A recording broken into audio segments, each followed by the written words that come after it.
So how would you have your birthday 2 days in a row? Well, if you are on the if you're in the eastern hemisphere, as determined by the prime meridian, you, let's say that it is, let me get a pen here. Let's say that it is Friday, January 4th.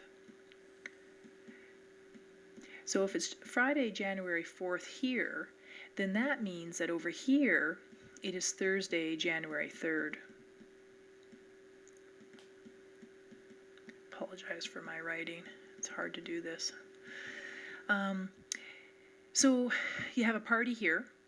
Just make sure that you're in Australia, Fiji, Tonga, or New Zealand. And go hard. Then you wait a day. So you party hard for a day. Then it becomes Saturday here. Saturday, January 5th.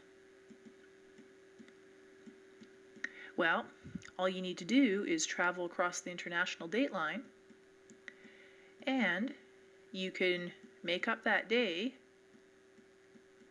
or have your birthday again by, because now on this side in the Western Hemisphere, it will be Friday, January 3rd.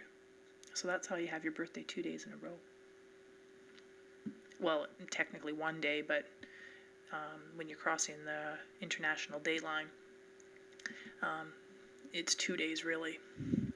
Anyway, one thing I just wanted to point out, you'll see that the international date line does not follow the 180-degree meridian perfectly. And the reason for that is that some of these islands in the Pacific here, down near Australia, they wanted to be on in the Eastern Hemisphere. So they had an international conference, and it was determined that that would be okay. If you go further north, for the most part, the international date line does follow 180 degrees, but as you head into the Arctic region, you'll find that it will go away again from the meridian, the 180 meridian, for the same reason. Those islands wanted to be on one side or the other. The other thing, the reason why they chose 180 degrees is because it does go through the Pacific, and they wanted to affect or not affect the least amount of people. So that's why the international date line does not go through any continents or any land masses. Now, how does latitude and longitude work when it comes to an actual map? Well, let's go back to the Haiti map and let's see how this works. So let's get a red pen here. Now, you'll see here, I told you that latitude always goes first. So you have 18 degrees north, 19 degrees north, and 20 degrees north. Now, of course, we do have our longitude. We'll count backwards. 74 degrees west, 73 degrees west, 72 degrees west. So again, let's take Port-au-Prince. If I were to go, if I wanted to find Port-au-Prince and I needed to go into the Gazetteer, let's work backwards and see what the Gazetteer would say. Well, let's draw a line as straight as we can so that we can figure out what the latitude is. So we're looking at about 18.5 degrees north is what the Gazetteer would approximately say.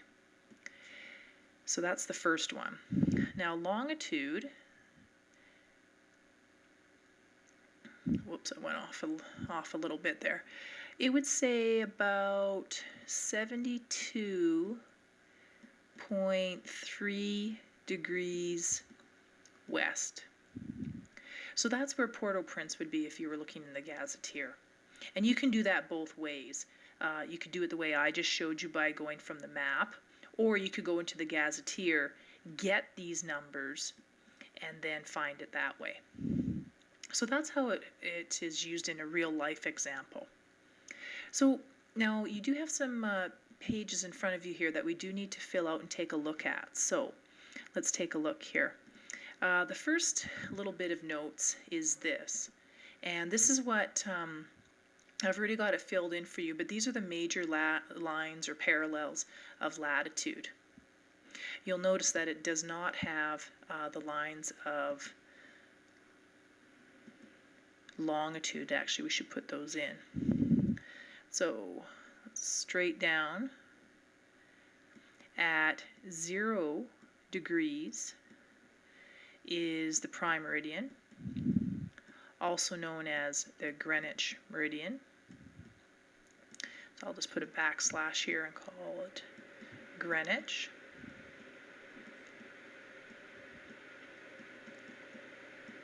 And notice that it's meridian, because that's what lines of longitude are called. And then, of course, the other one, which is on the other side of the world, but we'll just plunk it over here just so that we know where it is. It's at 180 degrees, approximately, and that is the international dateline. And we'll just put inter-dateline.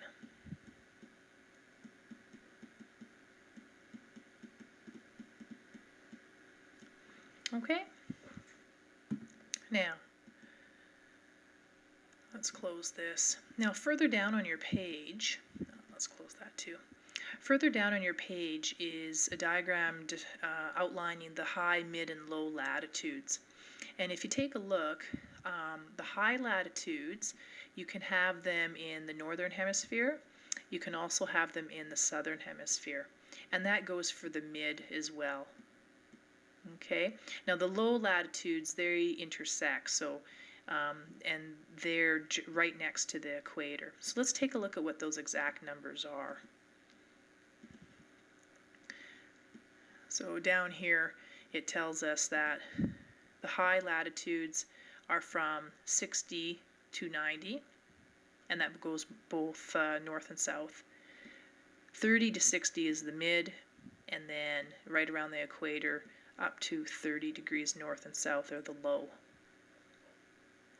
So that completes that sheet in terms of notes. Now the other notes is going to take a little bit more work. Where are they? Right here. Now let's not worry about this page right now because we're going to deal with that in another lesson. But we do need to go to the back side. And this is what you need to fill in. So lines of latitude are horizontal lines that make up the Earth's grid, and they're called parallels. And they are equidistant. In fact, that equidistance at the equator anyway is 110.5 kilometers, and then at the poles they're 111, so they're a little bit longer. So that's that. Now let's scroll down and let's take a look at the lines of longitude. Let's get rid of that. Longitude, they are called meridians, as I've already said, and they run north to south. The two major lines is the prime meridian and the international dateline. And we've already figured out how we can have our birthday 2 days in a row. Of course, eastern and western hemisphere. Now the spacing on these is the same throughout the entire world, the entire Earth, and that is 111.32 kilometers. Now let's just finish off this page because I've already made reference to it already, is the gazetteer. We're going to do work with this another day, but the gazetteer is what's in the back of an atlas, and it tells you where places are. And there's a few ways that they do that. One, of course, they'll give you the page number. Now this one doesn't have the grid reference. It should, but there's the grid reference where you have the letter and the number, so B10 or whatever. And then, of course, it'll show you the latitude and then the longitude. Now, I do have some exercises for you to help solidify some of these concepts, so we should get to those.